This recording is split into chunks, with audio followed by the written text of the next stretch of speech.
Subscribe करें और देखें एक दिल दहला देने वाली हॉरर स्टोरी। बिना घबराए बेल आइकन प्रेस करना ना भूलें। 12:30 बज रहे थे। कोल्हापुर में धाराशिव जाने वाली सीनियर कॉलेज के छात्रों की बस जंगल के रास्ते से गुजर रही थी। ट्रिप खत्म करके वे वापस धाराशिव आ रहे थे। दिन भर मौज मस्ती करने की वजह से सभी छात्र थक कर सो गए थे। दरवाजे की सीट के पास विकास सर और सुशील सर खर्राटे ले रहे थे।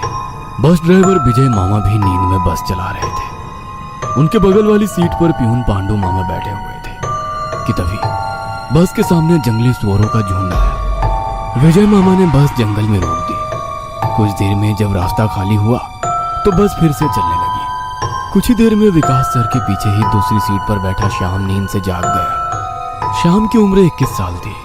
पढ़ाई में बहुत तेज था, लेकिन हमेशा अकेला रहने वाला। ना किसी से बनती थी, ना ही उसका कोई दोस्त था।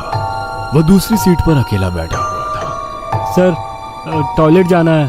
सर ने आधी आंखें खोलकर खिड़की से बाहर देखा। बस अभी भी जंगल में ही थी। थोड़ी देर बैठ जाओ, जब जंगल खत्म होगा तब मुझे उठा दो, मैं बस रोक दूंगा। वे बोले और फिर आंखें बंद कर सो गए। श्याम बस की खिड़की से बाहर देखने लगा और जंगल खत्म होने का इंतजार करने लगा। कुछ ही देर में जंगल खत्म हुआ और बस वीरान जगह पर आ गई। उसने विकास सर को जगा दिया और उन्होंने ड्राइवर से बस को रोकने के लिए कहा। जैसे ही बस रुकी, विकास सर बोले, किसी को टॉयलेट होना है तो अभी उतर जाओ, वरना बस सीधे धाराशिव जाकर ही रुकेगी। आवाज सुनकर पिछली सीट पर बैठा श्रीकांत नींद से जाग गया। विकास सर टॉर्च लेकर पहले बस से बाहर उतर गए। उनके पीछे पीछे श्याम और श्रीकांत भी उतरे और वो दोनों अलग अलग झाड़ी के पीछे टॉयलेट करने गए। श्याम टॉयलेट करके वापस आया, लेकिन श्रीकांत अभी भी नहीं आया था कि तभी श्रीकांत जोर से चिल्लाया।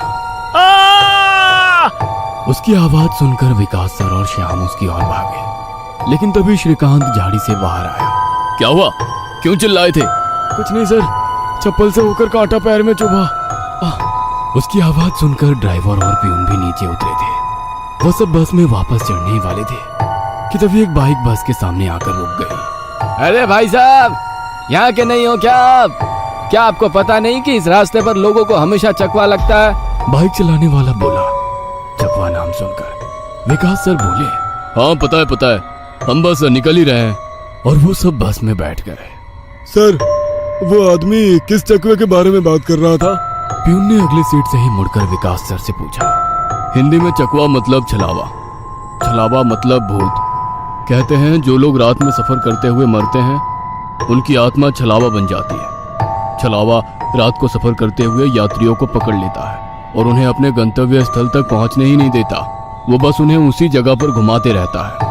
कितना भी भाग लो या फिर गाड़ी तेज भगाओ, आप उसी जगह पर आ पहुंच जाओगे जहां आपको छलावा ने पकड़ लिया था। या फिर वो लोग रास्ते से भटक जाएंगे और उस जगह पहुंच जाएंगे जहां पर छलावा उन्हें ले जाना चाहता है। विकास सर ने बताया। इसके बाद ड्राइवर बोला, और यात्री रात भर उसी जगह पर बार बार घूमते हैं। वो तब तक रास्ता भटकते हैं जब तक सूरज ना उगे। जैसे ही सूरज उगता है, उनकी ताकत कम हो जाती है। मेरे कुछ ड्राइवर दोस्त हैं, उनको भी छलावे ने पकड़ लिया था। कहते हैं छलावा बस उन्हीं यात्रियों को पकड़ता है जो थके हुए होते हैं, क्योंकि उन पर हावी होना बहुत आसान होता है ना। फिर तो छलावा बहुत ही खतरनाक है। प्यून घबराते हुए बोला। अरे कुछ खतरनाक नहीं है, ये सब अंधविश्वास है। ड्राइवर जब थक जाता है तो रात में उसे रास्ता समझना मुश्किल हो जाता है, इसलिए उसे भ्रम हो जाते हैं और वो रास्ता भटकता है। इसे ही अनपढ़ लोगों ने भूत यानी चकवा या छलावा का नाम दिया है। विकास सर बोले। ये सभी बातें श्याम और श्रीकांत सुन रहे थे। नहीं सर, छलावे होते हैं और कुछ छलावे तो जानलेवा भी होते हैं। मेरे दादाजी को छलावे ने इतना परेशान किया था कि मरते मरते बचे थे। रात को जितने भी एक्सीडेंट होते हैं, उनमें से कुछ ना कुछ एक्सीडेंट छलावे के कारण ही होते हैं। वो रात के बेरहम शिकार होते हैं। यात्रियों की थकान और डर ही उनकी ताकत होती है। शिकारियों की तरह ही वे यात्रियों को डराते हैं, भगाते हैं और उनकी जान लेकर उनका शिकार करते हैं। हमें बस इतना पता चलता है कि कार एक्सीडेंट में उनकी मौत हो गई है, लेकिन मौत का कारण छलावा ही होता है सर। श्याम ने डरावनी आवाज में कहा। सर, इस का कुछ मत सुनो, इसकी बुआ राइटर है, उन्हीं से सुनी होंगी ये बातें। और राइटर लोगों का तो काम ही होता है बातें बनाना, उसी से तो उनका घर चलता है। पिछली सीट पर बैठे श्रीकांत ने कहा। श्रीकांत, चुप हो जाओ और सो जाओ। उन्होंने डांटते हुए कहा और उसके बाद सभी लोगों ने आंखें बंद कर ली और सो गए। कुछ समय बीता। शाम अभी भी जाग रहा था और खिड़की से बाहर देख रहा था। बस किसी जंगल के बीचों बीच से गुजर रही थी कि तभी उसने देखा कि रास्ते के किनारे एक बंद पड़ी चाय की टपरी है। लेकिन ये चाय की टपरी तो मैंने पीछे भी पहले वाले जंगल में देखी थी। वह मन ही मन बोला और खिड़की के बाहर देखने लगा। तब उसे पता चला कि वो तो वही जंगल है जो वीरान जगह से पहले आया था। वह भागते हुए ड्राइवर के पास गया। विजय मामा नींद में बस चला रहे थे। बीच बीच में आंखें झपका रहे थे। विजय मामा, बस कौन से जंगल में है? होगी किसी जंगल में। रास्ते में जंगल कम है क्या? नहीं मामा, हम वापस उसी जंगल में पहुंच गए हैं जहां पर बस के सामने जंगली सुअर आ गए थे। नहीं बेटा, तुम्हें कुछ तो गलतफहमी हो रही है। वो जंगल तो कब का पीछे छूट गया है ना। उनकी बहस सुनकर विकास सर नींद से जाग गए। क्या हुआ श्याम? सर, हमें छलावा लग चुका है। उसने हमें पकड़ लिया है क्योंकि बस वापस उसी जंगल में आई है जहां से पहले गुजरी थी। लेकिन विकास सर भी ड्राइवर की तरह उस पर विश्वास नहीं कर रहे थे। सर, अगर आपको मेरी बात पर यकीन नहीं हो रहा है तो बाहर देखो। अभी कुछ देर रास्ते के किनारे एक ट्रक दिखाई देगा जो एक्सीडेंट में पलटी हो चुका है। और कुछ ही देर में रास्ते के किनारे सभी को पलटी हुई ट्रक दिखाई दी। ये देखकर सभी हैरान हो गए थे। ड्राइवर ने भी मान लिया कि श्याम सच बोल रहा है कि तभी जंगल खत्म हो गया और बस वही सुनसान वीरान जगह पर पहुंच गई जहां पर वो कुछ देर पहले टॉयलेट करने के लिए रोक दी गई थी। ये देखकर सभी की आंखें फटी की फटी रह गई थी। विकास सर की तो बत्ती ही गोल हो गई थी। श्रीकांत पिछले सीट से आगे आ चुका था। सबके चेहरे का रंग उड़ गया था। बस अभी भी रास्ते पर चल रही थी कि तभी वो फिर से वापस वही जंगल में पहुंच गई। वह सभी जान गए कि उन्हें छलावा ने पकड़ लिया है। ड्राइवर कोई दूसरा रास्ता मिलता है या नहीं ये देख रहा था, लेकिन फिर भी बस वापस उसी जंगल में आ जाती थी। ऐसा लग रहा था कि मानो पूरी दुनिया में बस वही एक रास्ता है जो घूम फिर कर उसी जंगल में ले आता है। सर, अभी इस छलावे से कैसे निकले? मैंने सुना है कि छलावे से बाहर तभी निकल सकते हैं जब सुबह हो जाए। इसका मतलब हमें रात भर इसी सड़क से गुजरना होगा, जंगल से वीराने में और वीराने से जंगल में। क्यों ना हम सुबह होने का इंतजार करते हुए उसी वीरान जगह पर रुक जाए। ड्राइवर बस चलाते हुए बोला। लेकिन शायद मैंने सुना है कि छलावे में रुकना ठीक बात नहीं है। नहीं सर, मेरी बुआ ने बताया था कि अगर सेफ जगह मिल जाए तो रुकने में कोई परेशानी नहीं है। बस इतना ही पता है तुम्हें? और कोई तरीका नहीं है क्या? है, लेकिन वो अभी के लिए नहीं है। और वैसे भी अगर जिस छलावे ने हमें पकड़ा है अगर वो कमजोर हुआ तो उसकी शक्तियाँ कुछ ही देर में कमजोर हो जाएंगी और हम छलावे से छूट जाएंगे। फिर वो छलावा हमें नहीं पकड़ सकता। इन सभी की बातें सुनकर सोए हुए सुशील सर जाग गए। अरे क्या हुआ? आ गया क्या मेरा बोरगांव? सुशील सर उबासी लेते हुए बोले।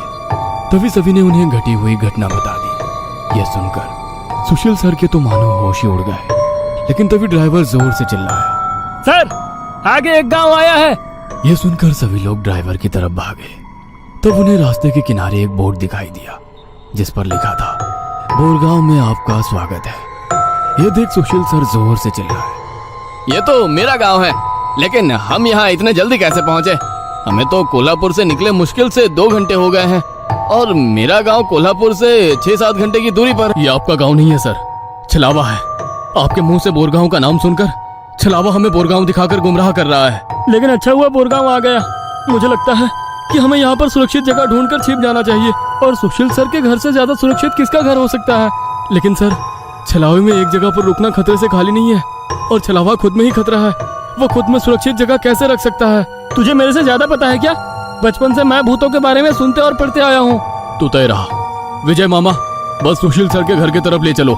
सुशील सर ने ड्राइवर को अपने घर का रास्ता दिखाया। लेकिन तभी उन्हें उनके गली में लोगों की भीड़ दिखाई दी। बस आगे नहीं जा सकती थी, इसलिए उन्होंने बस दूर ही खड़ी कर दी। भीड़ में खड़े लोग जोर जोर से रो रहे थे और भीड़ का रुख सुशील सर के घर की तरफ ही था। भीड़ के रोने की आवाज सुनकर वे सभी लोग डर गए। सुशील सर बस से उतरे और भीड़ में घुस गए। उनके पीछे पीछे सभी भीड़ में घुस गए। वह सभी भीड़ को चीरते हुए सुशील सर के घर के सामने जा पहुंचे और आगे का नजारा देख उनकी रूह कांप उठी, क्योंकि जमीन पर खून से लथपथ 4 लाशें पड़ी हुई थी और वो लाशें थी सुशील सर के बीवी बच्चे की और उनके माता पिता की। उन सभी की किसी धारदार हथियार से गला काटकर हत्या कर दी गई थी। खुद के परिवार की लाशें देखकर सुशील सर का दिल सहम गया और वो रो पड़े। ये क्या हो गया? किसने मारा उन्हें? उन्होंने रोते हुए एक आंख वाले बूढ़े आदमी से पूछा, आज तुम्हारे बीवी ने चाकू से तुम्हारे बच्चे का और तुम्हारे माता पिता का गला चीरकर उन्हें मार डाला और फिर खुद का गला काट कर खुदकुशी कर ली। क्या? लेकिन क्यों? उसने ऐसा क्यों किया? अरे तुमने ही उसे ऐसा करने पर मजबूर किया होगा, वरना वो तो बहुत ही समझदार और नेक दिल इंसान थी। क्या शादी के इतने सालों बाद भी मैंने उसे कभी रुलाया नहीं है और आप मुझ पर इल्जाम लगा रहे हैं? तुमने ही उसे ऐसा करने पर मजबूर किया है। ये लो चाकू और अपनी जान देकर अपने गुनाह का प्रायश्चित कर लो। वैसे भी तुम अकेले इस दुनिया में जीकर क्या करोगे? खुद की जान दे दो, वरना उनकी आत्मा को कभी शांति नहीं मिलेगी। न जाने सुशील सर को क्या हुआ, वो उस आदमी की बातों में आ गए। ऐसा लग रहा था कि वो उसकी बातों से वश में आ गए थे। उन्होंने वो चाकू अपने हाथ में लिया और रोते हुए बोले, हाँ हाँ, मैं प्रायश्चित करूंगा, मैं अपनी जान दूंगा। वैसे पास खड़े ड्राइवर ने उन्हें रोका। अरे सर, ये आप क्या कर रहे हो? ये सब छलावा है, आपका परिवार नहीं है। आपका परिवार घर पर सुरक्षित है।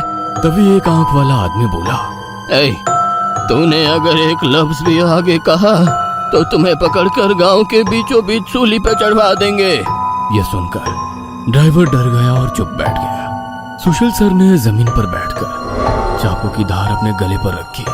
सर, ऐसा मत करिए, ये सब कुछ छलावा है, इसके चंगुल में मत फंसिए सर।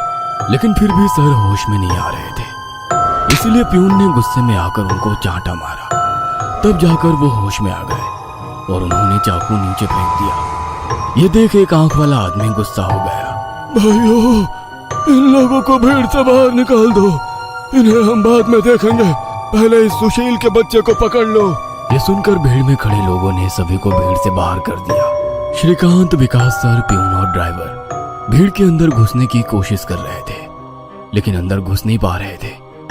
सुशील सर के हाथ पैर बांधकर उन्हें जमीन पर बिठाया गया। सुशील सर अपनी जान की भीख मांग रहे थे। मुझे कोई बचाओ, विकास सर, पांडु मामा, मुझे प्लीज बचाओ, मुझे बचाओ। वो चिल्ला रहे थे कि तभी एक आंख वाले आदमी ने चाकू से सुशील सर का गला काटा और उनका सर धड़ से अलग कर दिया। उसने उनका सर हाथ में पकड़ा और भीड़ के बाहर हवा में फेंक दिया। वो सीधे श्रीकांत और श्याम के सामने आ गिरा। वो दोनों चीखे। तब एक आंख वाला आदमी बोला, भाइयों, इन शहरी लोगों ने सुशील को बचाने की जरूरत की है, उन्हें भी पकड़कर उनका गला काट दो। वैसे भीड़ में खड़े लोग इन सब लोगों की तरफ मुड़े। वो गुस्से से इनकी तरफ देख रहे थे। तभी उन्हें बस के हॉर्न की आवाज आई। जल्दी से भागो, जल्दी करो। कुछ ही दूर बस में बैठे ड्राइवर मामा चिल्लाए। उनकी आवाज सुनते ही श्याम, श्रीकांत, विकास सर और प्यून बस की तरफ भागे। भीड़ उनका पीछा कर रही थी। ये सभी लोग जैसे तैसे बस में चढ़ गए। गांव वालों ने बस पर पथराव किया। बस के कांच टूटकर बच्चों के शरीर में उसके टुकड़े घुस गए, लेकिन उसमें से कोई भी नींद से जागा नहीं था, क्योंकि वो सब छलावे के प्रभाव से मोहित होकर सो गए थे।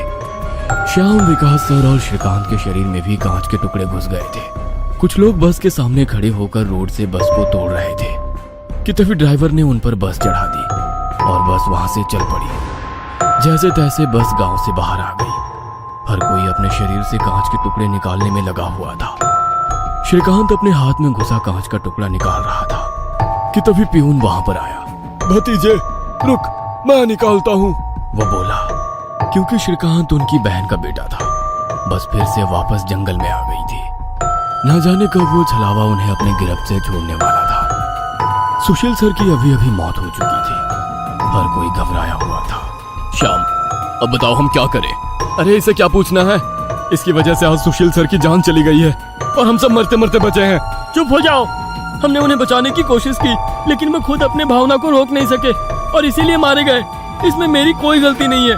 श्याम सफाई देते हुए बोला, लेकिन अब हम क्या करें?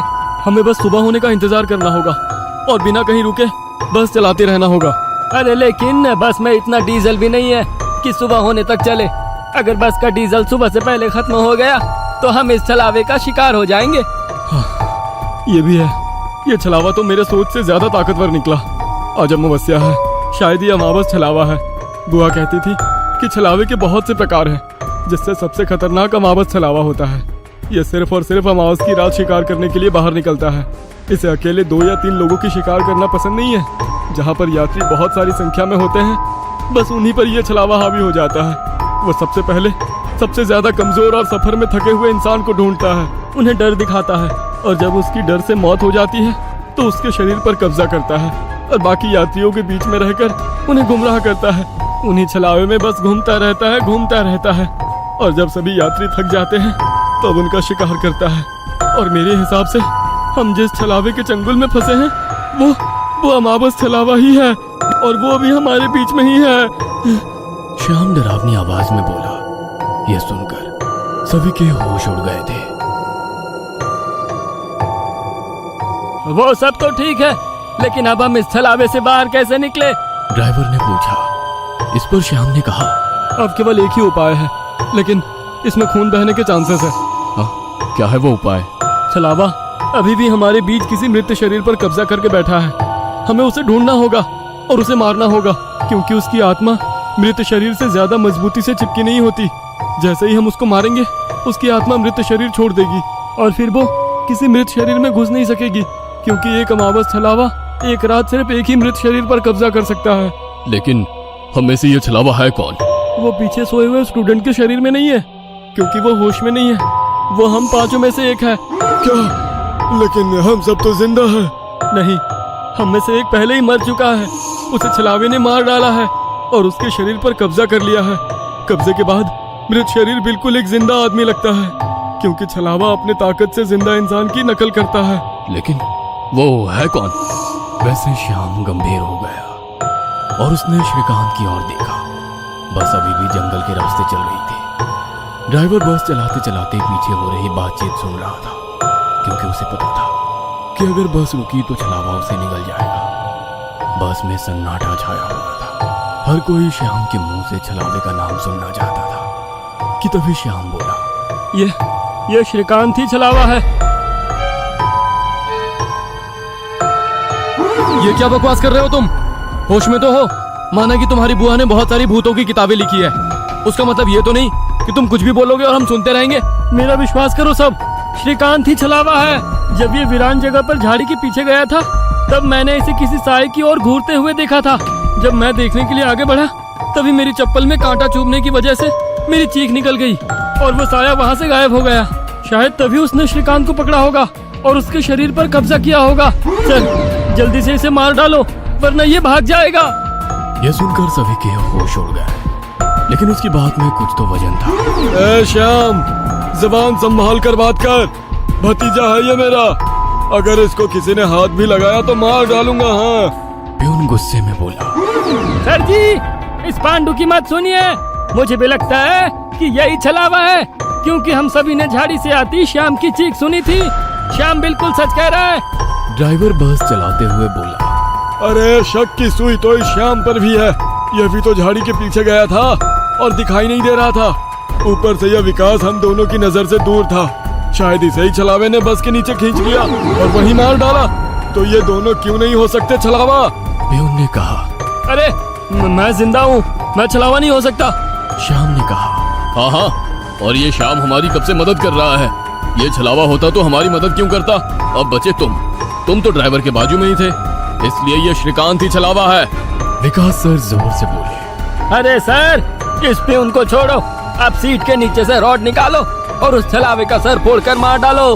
ड्राइवर बस चलाते हुए बोला। यह सुनकर श्रीकांत डर के मारे प्यून के पीछे छिप गया। विकास सर ने सीट के नीचे से लोहे की रॉड निकाली। प्यून ने उन्हें रोकने की कोशिश की, लेकिन विकास सर ने उन्हें धक्का मारा और रॉड श्रीकांत के सर पर मारी।